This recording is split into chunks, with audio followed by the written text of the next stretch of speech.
Saya sudah terlalu lama tinggal di sini. Seperti yang saya katakan, besok pagi-pagi sekali, saya sudah harus melanjutkan perjalanan menuju ke Tanah Banten. Nini hanya bisa mendoakan semoga kau selamat dalam perjalanan. Tapi ingat Restu, kalau kau sudah punya anak, ajak anakmu kemari ya. Iya Nini.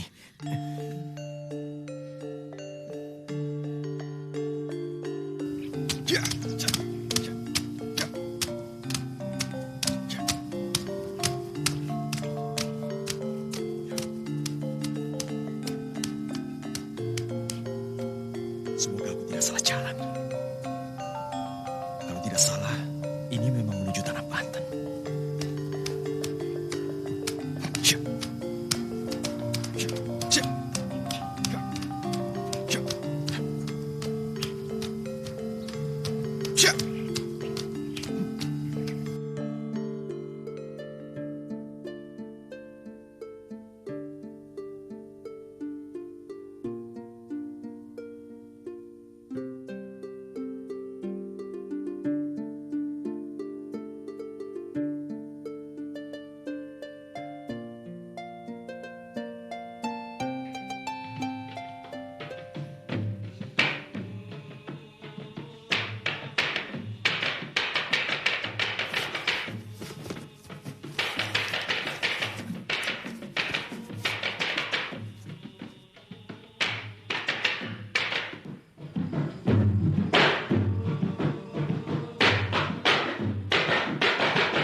Para santriku, sedikit aku akan jelaskan.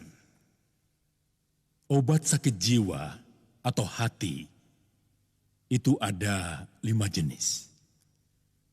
Pertama, membaca Al-Quran dengan artinya. Kedua, mengerjakan sholat di waktu malam. Ketiga, sering bersahabat dengan orang-orang yang soleh. Keempat, harus sering berpuasa, terutama puasa wajib. Kelima, sering berzikir, mengingat Allah pada waktu malam. Siapa yang melakukannya, insya Allah, Allah akan mengabulkan permintaan hambanya. Amin. Baiklah, aku akan menemui putriku. Kalian teruskan. Baik, Kiai.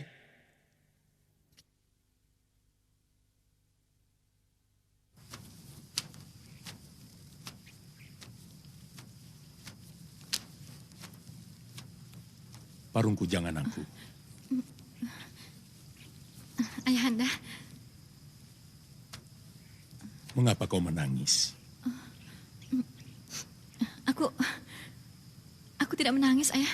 Ayahanda tahu, kidungan tadi yang membuat kau menangis. Kidungan itu begitu dalam maknanya, Ayah.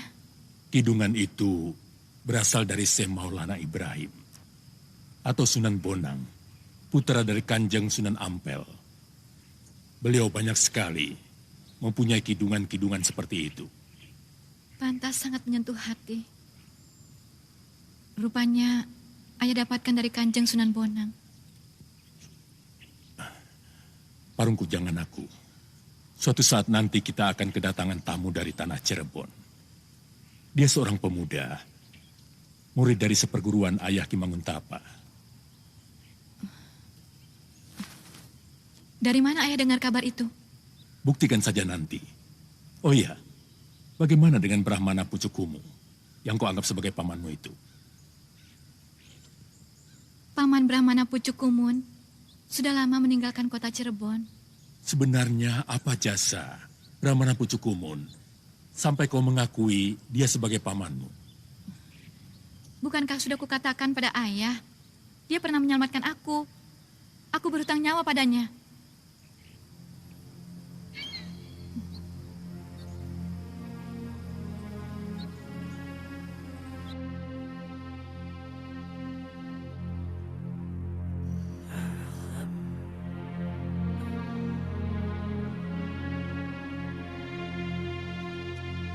Nampaknya keadaan kita sudah aman lagi. Nini Pelet pasti sudah lupa dengan kita. Kalau memang begitu, bagaimana kalau kita sudahi persemedian kita ini? Tapi kita harus mencari siasat baru. Kita tidak boleh lengah. Pengalaman sudah banyak memberikan kita pelajaran agar kita tidak gegabah. Karena bisa membahayakan diri kita. Ingat, tujuan kita cuma satu. Merebut 2 kitab pusaka itu dari tangan Nini Pelet. Iya. Ayo.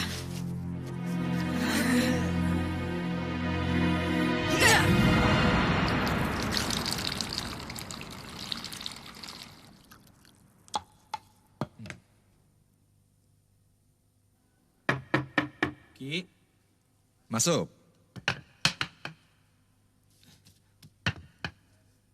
Salam, Ki. Sudah ada berita tentang Sayuti Ailing. Sudah, Ki. Wanita itu sudah lama pindah dari daerah pesisir utara. Dan sekarang dia tinggal di sekitar kaki Bukit Sembung. Tepatnya di desa Karangsari, Ki. Bukit Sembung. Desa Karangsari. Ya sudah. Mari, Ki. Iya.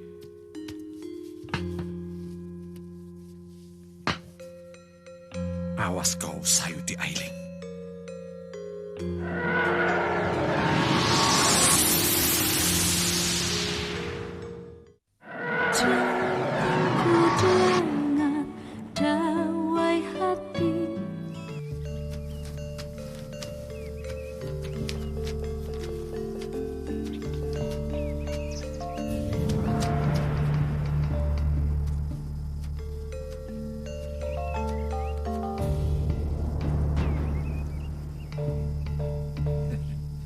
Akhirnya aku temukan juga.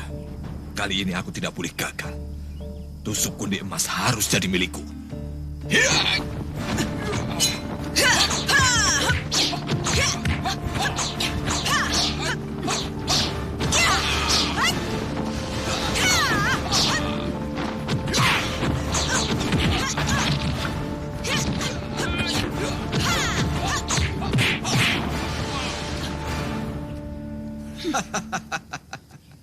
Ternyata sangat mudah. Seperti mengayuh sampan mencari daratan. Itu suatu keyakinan yang pasti akan mencapai keinginan. Tidak perlu basa-basi dengan pantunmu Brahmana Pucukumun. Saya tahu, kedatanganmu itu hanya untuk merebut tusuk konde emas milikku, bukan? Memang benar. Sebenarnya kalau aku mau, selain tusuk konde emas itu, aku pun ingin merebut hatimu. Karena cintaku tak pernah padam padamu.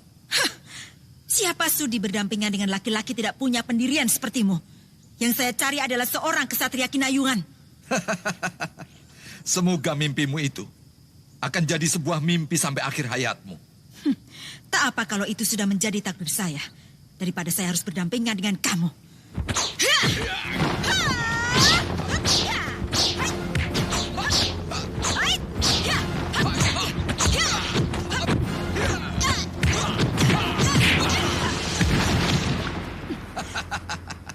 Nyonya, menyerahlah.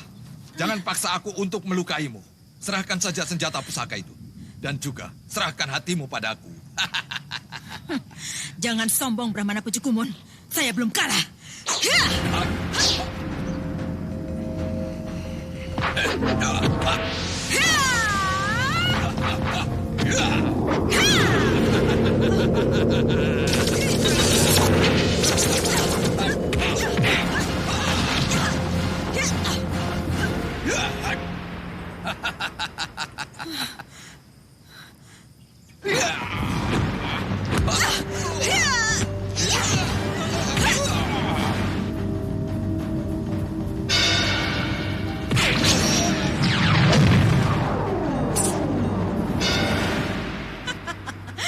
berpikir mudah untuk mengalahkan saya.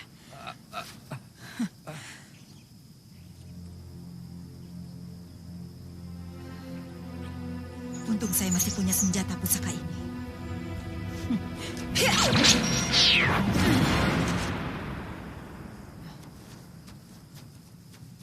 Kita harus berhati-hati. Nini Pelet pasti bisa mencium kehadiran kita dimanapun. Bagaimana kalau kita mencari tempat yang aman di desa sekitar sini? Ya, kukira memang begitu. Sebaiknya kita menginap di sekitar desa ini. Baiklah kalau begitu. Ayo. Ayo.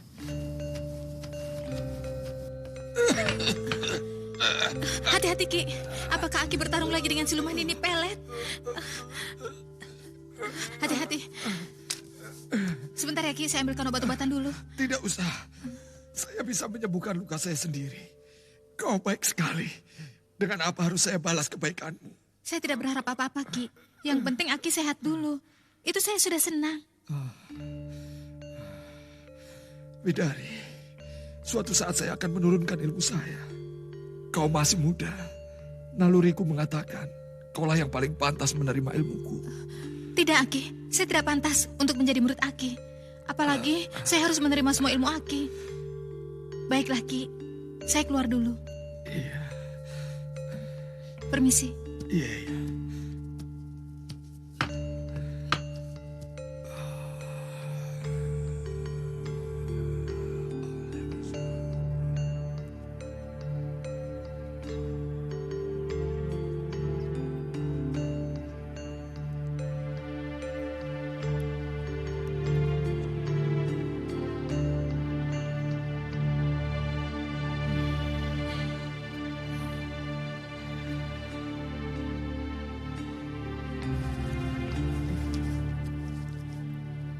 Bagaimana, Bibi? Apakah Bibi sudah mendapat petunjuk? Mata batin saya tidak bisa melihat di mana Nona Nilam Cahya ditawan. Jadi Bibi belum dapat mengetahui di mana keberadaan Nona Nilam Cahya?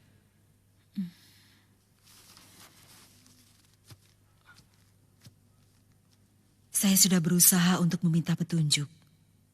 Tapi belum ada jawaban. Pikiran saya malah terbawa oleh ingatan masa lalu bersama Nilam.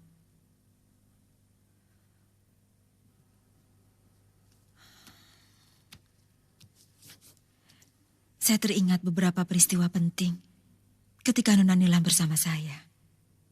Baik di rumah ini maupun di rumah saya dulu. Kasihan dia.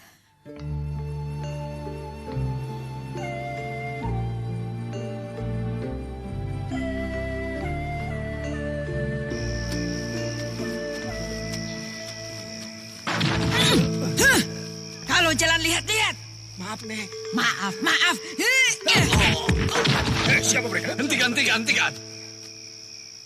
Mereka itu tamuku. Ketiga wanita itu yang kutunggu-tunggu.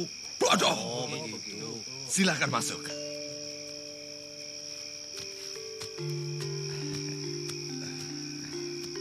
Pelayan. Ada apa, Den? Sediakan makanan yang enak-enak untuk tamu. Baik, Den. Ya, mari silahkan masuk.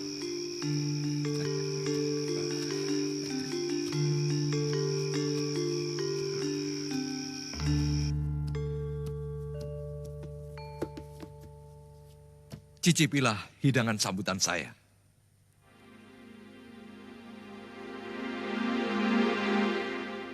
Tidak usah ragu. Saya akan bergabung dengan kekuatan kalian. Tapi kami belum kenal siapa Tuan. Orang memanggilku Brahmana Pucukumun.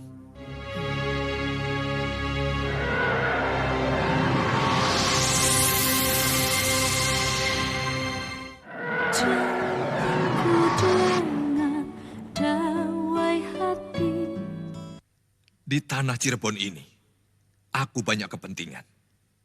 Karenanya, aku ingin menjalin persahabatan dengan kalian. Aku tahu, kalian tiga siluman yang bermusuhan dengan Nini Pelet. Aku juga pernah bertarung dengannya. Tapi aku kalah, sehingga aku dendam padanya. Aku pernah dengar akan nama besarmu. Konon kabarnya, Brahmana Pucukumun pandai juga bersyair.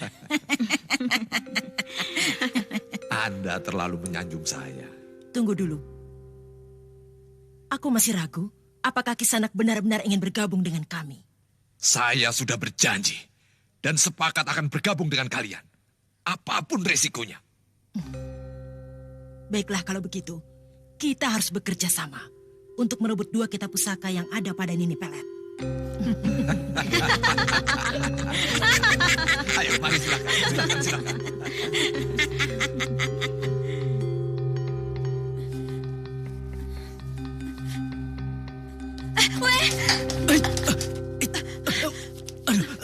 Mana payung?